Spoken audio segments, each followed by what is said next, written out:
Bonjour à tous. Aujourd'hui, nous allons passer au travers de la deuxième capsule technologique, c'est-à-dire on est dans l'univers technologique et maintenant on va voir les différentes projections. Les projections se retrouvent dans votre cahier, l'essentiel. Vous allez voir la théorie de la page 262 à la page 264 et par la suite, vous allez être capable de voir les exercices que vous avez à faire. C'est les pages 268 à 270. Fait que sans plus tarder, on va débuter cette présentation. Pour débuter, on va regarder la description de l'espace qui est occupé par un objet. Pour ce faire, on voit ici un objet qui est en 3 dimensions, donc un cube. Le cube va avoir évidemment 6 différentes faces. On va parler de face quand on regarde la surface qui est occupée, c'est-à-dire cette partie-là ici va être considérée comme une face. Fait que donc la face, le dessus, les dessous, les deux côtés, c'est-à-dire ici, je vais avoir le côté droit et le côté gauche qui va être l'autre côté, on ne le voit pas ici. Puis on va avoir la face avant, ici, cette partie-là qui va être l'avant. Et normalement, c'est l'endroit où ce que l'œil va se placer. Fait que donc, on va regarder l'objet. On va dire ça ici, c'est le devant de l'objet. Et par la suite, on a le côté droit de l'objet et le dessus, là, si on regarde nos 3 faces. Fait que donc, on va parler de longueur. En fait, la dimension qui va se retrouver ici, dans la cotation, on a vu les différentes lignes lors de la dernière capsule. On peut voir aussi la largeur ou ce qu'on appelle aussi la profondeur. La profondeur est identifiée ici. On le retrouve par la profondeur de l'objet, puis finalement la mesure de la hauteur qui va se retrouver ici. Fait que donc, on a nos 6 faces. Maintenant, autre chose qu'on a comme information, on a les différents sommets. Fait que quand on parle de sommet, je pense qu'on est capable de se rappeler de ce qu'on a déjà vu probablement en mathématiques. On parle de l'intersection entre les 3 points ici. Là, on va parler d'un sommet. Fait que donc, on se trouve à avoir tous ces différents sommets-là. On en a 8 en fait pour un cube. Et on a ensuite, ce qu'on appelle les arêtes. Les arêtes qui sont les lignes, l'intersection entre 2 faces. Ça va être appelé des différentes arêtes. Et finalement, la mesure, on voit la cote qui va se retrouver ici, la ligne de cote et la ligne d'attache qui va se retrouver à cet endroit-là. Là, vous pouvez observer comme quoi que les lignes d'attache ne sont pas directement en contact avec l'objet, ce qui est parfait là, dans ce cas-ci.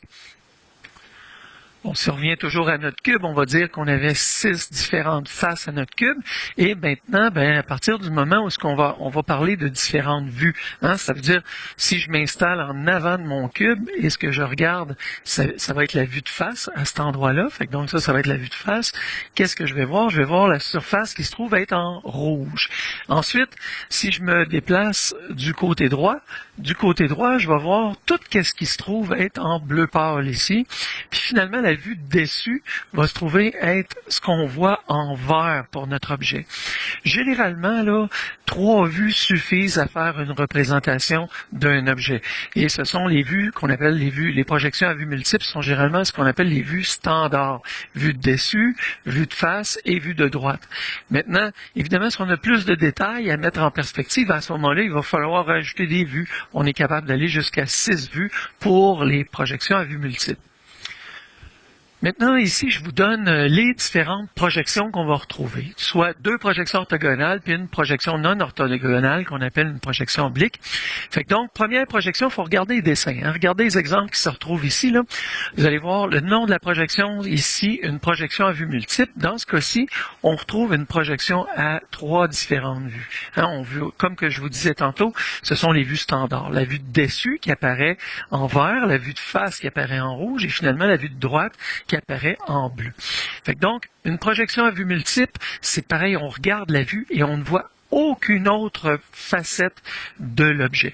Fait que donc, une seule des faces va nous apparaître devant nous et c'est ce qu'on va représenter sur la feuille. Et ce qu'il faut savoir, c'est que la vue de face par rapport à la feuille est vraiment parallèle à la feuille. Ces rayons, eux autres, vont être perpendiculaires. Maintenant, si on regarde dans le deuxième cas, on regarde les projections isométriques. Pour les projections isométriques, ce qu'il faut voir dans le dessin, c'est, voyez-vous dans le bas ici, là, si j'essaierais de mettre une feuille, les vues, la vue de face, celle-ci, et la vue de côté, sont toutes les deux à 30 degrés. Fait que ça, c'est une projection isométrique. Fait que celle-là, normalement, le dessin va se faire sur des feuilles qu'on appelle des feuilles isométriques. On voit que la position de l'objet par rapport à la feuille, il va avoir une ou plusieurs arêtes qui vont être parallèles à la feuille. Mais en fait, ce qu'on devrait dire, hein, c'est que les feuilles, ou plutôt les arêtes, vont être à 30 degrés par rapport à le bas de votre feuille. Fait que donc, si vous regardez ça, là, toutes les arêtes sont de ce sens-là, à 30 degrés, ou encore dans l'autre sens, à 30 degrés, l'autre vue qu'on se trouvait à avoir. Fait que donc, ça, c'est vraiment une projection isométrique. Maintenant, la projection isométrique, on va passer maintenant à la projection oblique. La projection oblique, elle, c'est une projection qui va être un peu plus aisée à faire quand on a du papier quadrillé. On va l'utiliser si on n'a pas de papier isométrique, on va faire des projections obliques avec du papier quadrillé. Pourquoi? Parce qu'on a une face qui va être à 0 degré. Hein? Cette face-là va être représentée à 0 degré. Et les autres faces, l'autre face va être représentée à 45 degrés. Fait que donc, plus facile de travailler avec du papier quadrillé à ce moment-là. Fait qu'on dit qu'en règle générale, une des faces va être parallèle à la feuille, effectivement. Puis les rayons, eux autres, vont être obliques à la feuille. Ici, maintenant, quelques définitions. Fait que si on fait un petit retour, on va dire qu'une projection, c'est quoi? Ben, c'est une représentation d'un objet sur une face à 2 dimensions. Ça va être une projection. Projection orthogonale, maintenant, ça va être une projection dans laquelle tous les rayons visuels qui partent de l'objet vont être perpendiculaires par rapport à la feuille. Une projection à vue multiple, elle, c'est une représentation à 2 dimensions des différentes vues de l'objet. On a vu qu'il pouvait avoir de 3 à 6 différentes vues. Maintenant, les différents dessins en perspective, ça représente des dessins qu'on va voir dans les 3 dimensions, hein, un dessin en 3D. Fait qu'on retrouve les 3 dimensions d'un objet dans la même vue. Une projection isométrique, elle, c'est une représentation en perspective dont les arêtes principales sont disposées selon les 3 axes isométriques. Puis là, on parle de 30 degrés de chaque côté là, pour être capable de bien l'identifier. Puis une projection oblique, maintenant, c'est une représentation en perspective dans laquelle une face de l'objet est généralement parallèle à la feuille, tandis que la profondeur, elle, est représentée par des droites obliques et parallèles qui sont à peu près à 45 degrés. Maintenant, ici, on va faire la distinction entre notre projection isométrique et notre projection oblique. Voyez-vous ici, on voit une ligne qui est parallèle à la feuille, tandis que pour l'isométrique, il n'y en a aucune qui va être parallèle à la feuille. Les lignes vont être disposées à 30 degrés. Les lignes sont disposées à 30 degrés des deux côtés, alors que pour la projection oblique, on a des lignes qui sont parallèles à la feuille, puis quand on regarde la profondeur, on est à environ 40. On peut jouer là entre 30 et 60 degrés, dépendamment de la projection, mais bref, c'est toujours valable quand même. Encore une définition à ajouter à notre coffre d'outils. Fait qu'un dessin d'ensemble, c'est quoi? C'est un dessin qui va représenter l'allure générale de l'objet. Fait que ça représente l'allure générale de l'objet. Fait qu'ici, on l'a sous 2 formes. Hein? On a une projection isométrique qui se retrouve à droite en haut. Fait que donc ici, vous voyez, là, on a notre fameuse isométrique. Et après ça, on a notre projection à vue multiple qui se retrouve ici, soit la vue de dessus, la vue de face et finalement la vue de côté. Fait que donc on retrouve notre dessin d'ensemble de cette façon-là. Encore une fois, les lignes qu'on va retrouver ici, si on regarde notre dessin, on va retrouver les lignes d'attache, on va retrouver les lignes de cotation, la cotation en tant que telle, on va retrouver des lignes d'axe. Hein, on voit les lignes là, qui sont ici, qui sont représentées là. Et finalement, on a une ligne de renvoi ici pour nous donner la dimension du diamètre de la roue. Fait que donc, on a une autre information pertinente ici dont on a vu les différentes lignes au cours précédent. Maintenant, on est en train de regarder les différentes projections à vue multiple. On va se préparer pour un exercice pratique. Fait que donc, ici, c'est d'être capable de faire des liens entre la projection à vue multiple et la projection oblique, la projection isométrique. Fait que donc, on va l'avoir, hein, on finit par l'avoir. Fait qu'on parle de projection à vue multiple, puis de projection isométrique et de projection à vue multiple. Fait que ici, on voit encore notre dessus, notre vue de face, dessus, vue de face, vue de droite. Fait que ce qu'il faut voir, c'est, voyez-vous, quand on regarde le dessus, on voit trois rectangles, en fait. Premier rectangle, la plus grande surface qui va se retrouver ici. Ensuite, on a le deuxième rectangle, celui-là, le 2, va se retrouver ici. Le 3 va se retrouver à cet endroit-là. OK? Fait que ça, c'est première observation.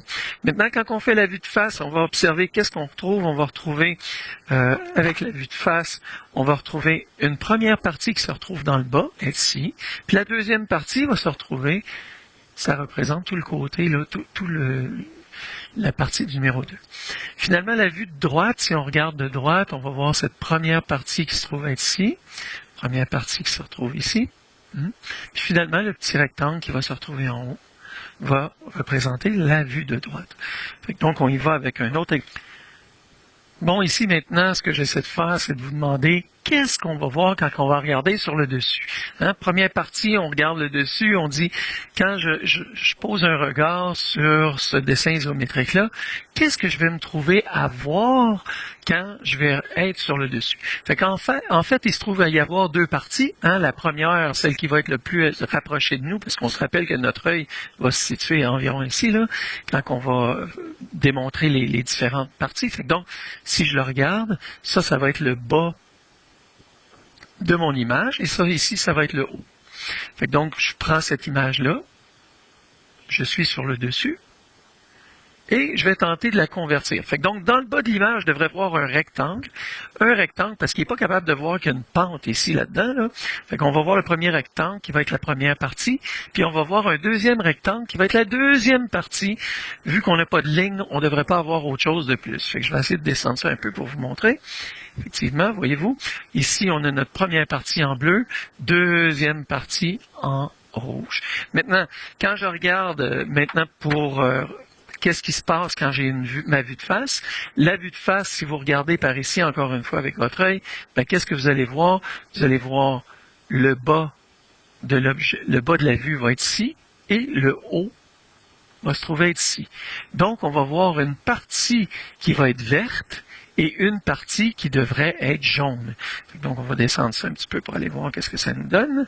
Et évidemment, ben, ça va vous permettre de voir en même temps la vue de droite. Fait que donc, la vue de droite, maintenant, si on regarde ça à partir d'ici, qu'est-ce qu'on voit? On voit cette partie-là et cette partie-là. Le bas. Donc, ici, on voit le bas ici. On va se retrouver là. Donc, partie 1 et partie 2. Il n'y a pas de ligne parce que, justement, c'est une ligne continue. Hein, c'est une pente qu'on se trouve à avoir qui varie. Fait que ça, c'est votre deuxième face. Maintenant, un petit exercice, je vous demande de me dire qu'est-ce que vous allez voir quand vous allez regarder la vue de face. La vue de face, quelle couleur allez-vous voir quand vous allez regarder la vue de face? Fait que si on regarde ça à partir d'ici, encore une fois, on regarde à partir d'ici, qu'est-ce qu'on voit? On va voir ce fameux mauve-là, là, violet, je suis pas trop bon dans les couleurs. Ensuite, on va voir la deuxième partie, on va la voir en jaune, puis la troisième partie, on va la voir en bleu. Ça devrait être les vues qu'on voit quand on la regarde de face. Si on la regarde maintenant du côté droit, on va voir ce fameux mauve-là, encore une fois, là. A, on va l'appeler A. Deuxième partie, l'orangé, puis troisième partie, ce genre de rouge-là va apparaître. Et maintenant, qu'est-ce qu'on va voir quand on va regarder sur le dessus? Bien, sur le dessus, nécessairement, on va avoir besoin de cette partie-là, ici. On va l'appeler la partie 4.